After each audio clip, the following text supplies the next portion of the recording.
નમસ્તે, હરે Krishna two everyone.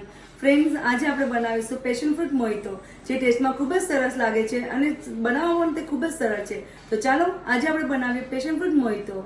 Passion fruit મોહિતો બનાવવા માટે મેં 1/4 કપ જેટલું મેં ફ્રેશ પેશન ફ્રૂટનો મેં પલ્પ લીધેલો છે અને 2 ટેબલસ્પૂન જેટલું સિરપ લીધેલી છે. 1/4 કપ જેટલો ખડી સાકરનો ભૂકો છે. 1/4 કપ જેટલા ફોદીનાના પાન, 1 ટીસ્પૂન જલજીરા, 1 ટીસ્પૂન સંચરનો ભૂકો અને 2 ટેબલસ્પૂન જેટલું મેં આદુનો રસ મેં કાઢેલો છે. એક સાદી સોડા અને એક સ્પ્રાઇટ લીધેલી છે.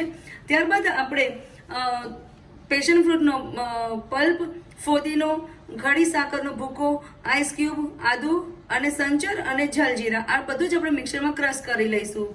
ફ્રેન્ડ્સ, જે મેં પેશન ફ્રૂટનો પલ્પ લીધેલો હતો અને ફોદીનાના પાનને એ બધું સારી રીતે મિક્સરમાં મિક્સ થઈ ગયું છે. ત્યારબાદ આપણે તેને ગ્લાસમાં એડ કરીશું. આપણે બંને ગ્લાસમાં હાફ હાફ આપણે એડ કરી દઈશું. ફ્રેન્ડ્સ, એક ગ્લાસમાં આપણે ખડી સાકરનો ભૂકો એડ કરવાનો છે અને એક ગ્લાસમાં આપણે સ્પ્રાઇટ એડ કરવાની છે.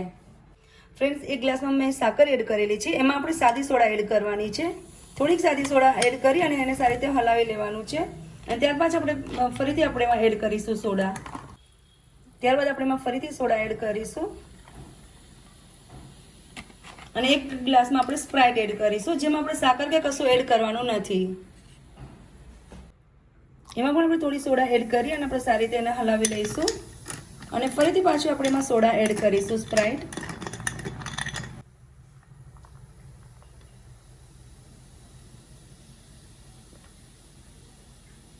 ફ્રેન્ડ્સ, તૈયાર છે આપણું પેશન ફ્રૂટ મોહિતો, જે અમારા અથર્વબેન તમને ટેસ્ટ કરીને કહેશે કે જે ટેસ્ટમાં કેવા બન્યા છે.